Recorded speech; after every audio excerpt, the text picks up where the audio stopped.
আসসালামু আলাইকুম এভরিওয়ান, পর্দার আড়ালে সবাইকে স্বাগতম। দেশ ও দেশের বাইরে যে যেখান থেকে আমার ভিডিও দেখছেন, আশা করি সবাই ভালো আছেন। আলহামদুলিল্লাহ আমরাও ভালো আছি। তো আজকে হচ্ছে মেয়েকে স্কুলে দিয়ে এসে সকালে কিছু বাজার করে নিয়ে এসেছি। আসলে প্রতিদিনই হচ্ছে বাজার দেখানো হচ্ছে, কিছু মনে করবেন না, যেহেতু এখন ফ্রিজে এনে রাখতেছি না, তাজা তাজা নিয়ে আসতেছি। শীতকাল যেহেতু সবজি শাক সবকিছু টাটকা পাওয়া যায়, খেতেও ভালো লাগে। তো কলা নিয়ে এসেছিলাম, সে সাথে হচ্ছে মাছ নিয়ে এসেছি, ছোট মাছ মিক্স পাঁচমিশালি মাছ। এখানে হচ্ছে লইট্টা মাছ, চিংড়ি মাছ, আরো ২ ধরনের মাছ মিক্স আছে। সাথে হচ্ছে সরপুঁটি সাগরের এগুলা। তো নারিকা মাছও নিয়ে এসেছি, সাথে পেঁপে নিয়ে এসেছিলাম একটা। আর হচ্ছে সরিষা শাক নিয়ে এসেছি। সরিষা শাকটা আমার অনেক ভালো লাগে, একটু তেতো তেতো, খেতে কিন্তু দারুণ লাগে। এখানে হচ্ছে সিঙ্গারা নিয়ে এসেছিলাম ১০ টার নাস্তা করার জন্য। তো অর্থাৎ বড় ২ জন আছে বাসার মধ্যে, ওরা কলেজেও যায়নি, একজন ছোটটা গেছিল, যার কারণে ওদেরকে নিয়ে নাস্তাটা করে নিচ্ছি।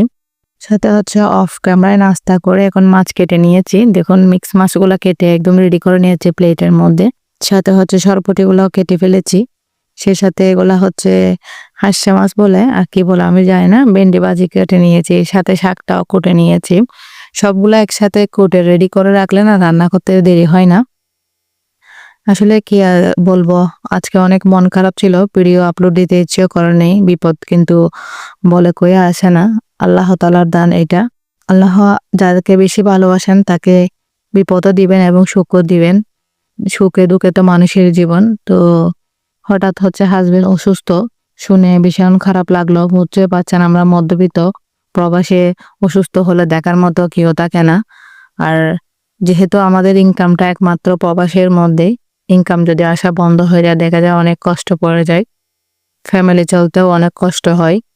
আসলে জীবনে অনেক টাকার প্রয়োজন, সাথে শান্তিরও প্রয়োজন, সুখেরও প্রয়োজন। টাকা না থাকলে দেখবেন কোনো আত্মীয় স্বজন, একজন আপনজন কাছের মানুষও আপনাকে চিনে না, পরিচয়ও দিবে না, ফোন করে খবরও নিবে না, একটা খোঁজ খবর কেমন আছেন জানতেও চাইবে না। আপনার যদি টাকা থাকে না, আপনি দিতে পারেন, খাওয়াতে পারেন, তখন দেখবেন আপনার, আপনি যদি যোগাযোগও না করেন, ওরা যোগাযোগ করার চেষ্টা করবে, কেমন আছে খবর নেওয়ার চেষ্টা করবে। যখন আপনার থাকবে না, দিতে পারবেন না, কিন্তু অতীতের কথা তখন ভুলে যায় যে আপনি এক সময় সব করেছেন, দিয়েছেন, খেয়েছেন, কিন্তু সব ভুলে যায়, খবর পর্যন্ত নেয় না।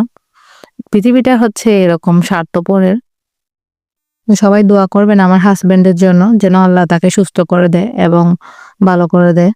আসলে মধ্যবিত্ত পরিবারে না চলতে অনেক কষ্ট হয়ে যায়, কারণ একমাত্র উপার্জন যেহেতু বাইরে থেকে আসে, ওই ব্যক্তি যদি দেশে চলে আসে তাহলে অসুস্থ হয়ে পড়ে, তাহলে ওই মুহূর্তে অনেক কষ্টে পড়ে যায়। কারণ এখনো বাচ্চারা অনেক ছোট, তাদের লেখাপড়া সবকিছু এলোমেলো হয়ে যায়। তো কথা বলতে বলতে আমি ভেন্ডি ভাজি করে নিয়েছি, এখন পাঁচমিশালি মাছগুলোও রান্না করে নিচ্ছি সবগুলা একসাথে। ভেন্ডি ভাজিগুলো দেখেন রেডি হয়ে গেছে আমার একদম, মাশাআল্লাহ। সে সাথে মাছগুলোও হয়ে যাচ্ছে। গ্যাস এখন ছোট করে দিয়ে রেখেছি। এদিকে হচ্ছে সরিষা শাকটা রান্না করে নিচ্ছি, রসুন আর পেঁয়াজ দিয়ে দিয়েছি। আসলে দুনিয়াটাই হচ্ছে আসলে একটা পরীক্ষা।